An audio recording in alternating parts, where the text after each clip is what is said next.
हिंदू धर्म में जिन षोडश संस्कारों का विधान है, उनका ध्येय मनुष्य को पशुत्व से देवत्व की ओर उन्मुख करना है।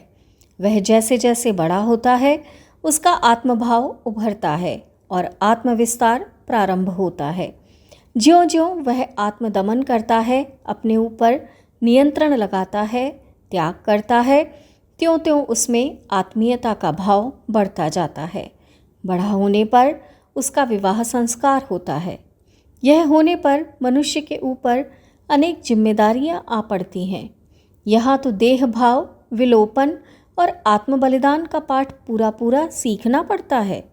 कालांतर में जो संतान प्राप्त होती है, उसकी सेवा बिना आत्मत्याग और बलिदान के संभव नहीं। साथ साथ अपने जीवन सहचर के व्यक्तित्व में जो अपने व्यक्तित्व को मिलाना होता है, वह भी बिना आत्मोत्सर्ग के संभव नहीं। कदाचित अपने जीवन सहचर के व्यक्तित्व में अपने व्यक्तित्व को हमें विलीन भी करना पड़ता है, होमना भी पड़ता है, और यह ध्येय भाव को बनाए रखकर नहीं बन सकता। इस जीवन में तो इच्छा निरोध, आत्मसंयम की पूरी पूरी साधना करनी पड़ती है, क्योंकि बिना इसके अपने जीवन सहचर के साथ पूर्णतया घुल मिल जाना नहीं बनता। अतएव विवाह में आत्मविलीनीकरण परम आवश्यक है, और यह आत्मविलीनीकरण देह भाव का यह उच्छेद पशुत्व को दबाने और देवत्व को जगाने का एक साधन है।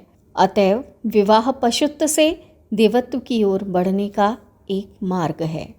विवाह भौतिक दृष्टि के अतिरिक्त आध्यात्मिक जीवन के क्रमिक विकास की दृष्टि से भी जीव के बाल्यकाल के पश्चात स्वाभाविक रूप से ही आवश्यक है। बाल्यकाल के उपरांत आध्यात्मिक सोपान पर आगे चढ़ने के लिए जो अगली सीढ़ी हो सकती है, वह विवाह बंधन ही है। बाल्यकाल के उपरांत एकदम संन्यास धर्म में पहुंचना सबके लिए सरल नहीं और न अपेक्षित ही है। बाल्यकाल में सदा खाते पीते सोते जागते सुखों का उपभोग ही होता है।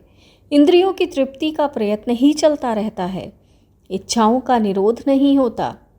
किंतु इसके ठीक विपरीत संन्यास में एकदम त्याग ही त्याग है। अतएव विवाह ही एक ऐसी बीच की अवस्था है जो मनुष्य को विरक्ति और भोग की अवस्था के ठीक बीचों बीच रखकर विरक्ति और त्याग के साथ साथ सुख भोग की शिक्षा देती है। मध्यम मार्ग इस जीवन में ही संभव है। राग द्वेष से विमुक्त होकर सुखोपभोग करना इस जीवन के अतिरिक्त न तो बाल्यावस्था में संभव है और न ही संन्यासावस्था में। इसलिए विवाह एक पवित्र बंधन है और विवाहित जीवन को योग्यतापूर्वक निभाने में ही मनुष्य का आध्यात्मिक कल्याण है। सफल विवाहित जीवन ईश्वर से सम्मिलन की पूर्वावस्था है।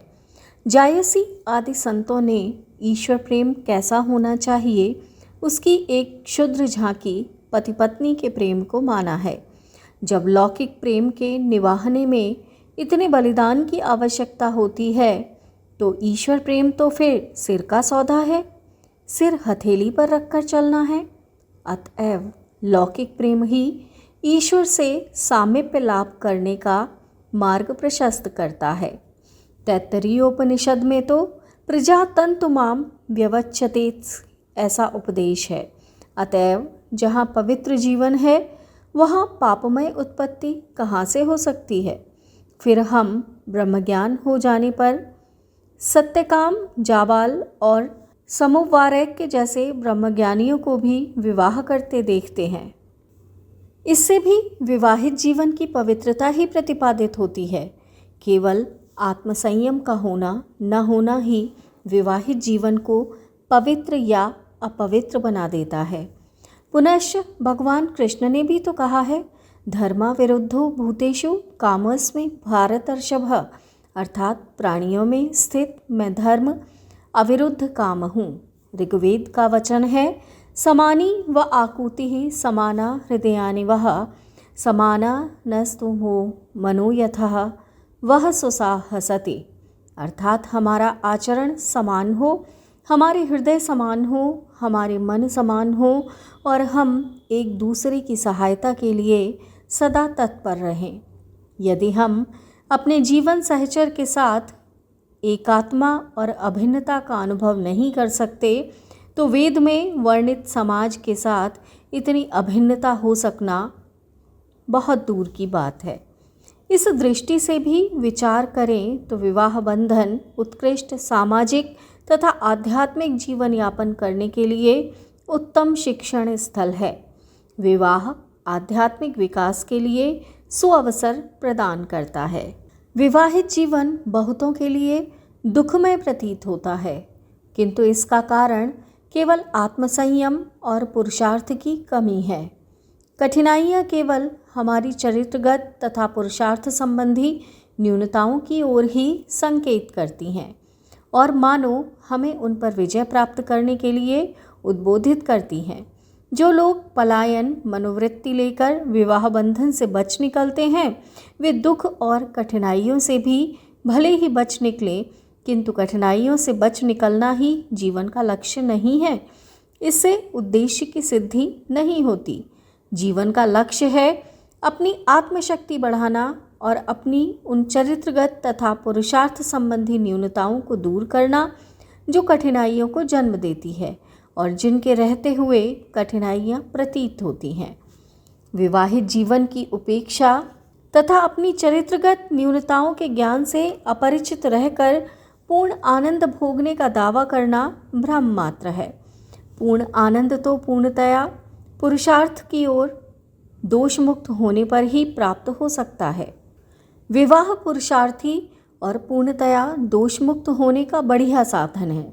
अतएव जिनके जीवन में कोई दोष नहीं है और जो पूर्ण पुरुषार्थी हैं, केवल वे ही इस बीच की सीढ़ी विवाहित जीवन की उपेक्षा करने के अधिकारी हैं, क्योंकि उनको विवाहित जीवन फल आत्मविजय पहले प्राप्त ही रहता है। मनुष्य ने अपने विकास काल में जिस सर्वोत्तम तत्व को विकसित किया है वह माता पिता का हृदय ही है, जिसको सुकोमलता का निवास है वह मनुष्य को देवोपम बना सकती है। इसी के कारण मनुष्य इस हिंसक विश्व में सर्वोपरि सुशोभित हो रहा है। इस प्रेममय हृदय की प्राप्ति के लिए विवाह ही द्वार को उन्मुक्त करता है। पुस्तक गायत्री मंत्र के रे अक्षर की व्याख्या, गृह लक्ष्मी की प्रतिष्ठा। लेखक पंडित श्री राम शर्मा, आचार्य। यदि आपको हमारी ये वीडियो पसंद आई हो तो इसको लाइक करें, कमेंट करें और शेयर अवश्य करें। हमारे YouTube चैनल ऋषि चिंतन को सब्सक्राइब भी कर लें, साथ ही बेल आइकन को भी दबाएं ताकि आने वाले वीडियोस की नोटिफिकेशंस मिलती रहे। धन्यवाद।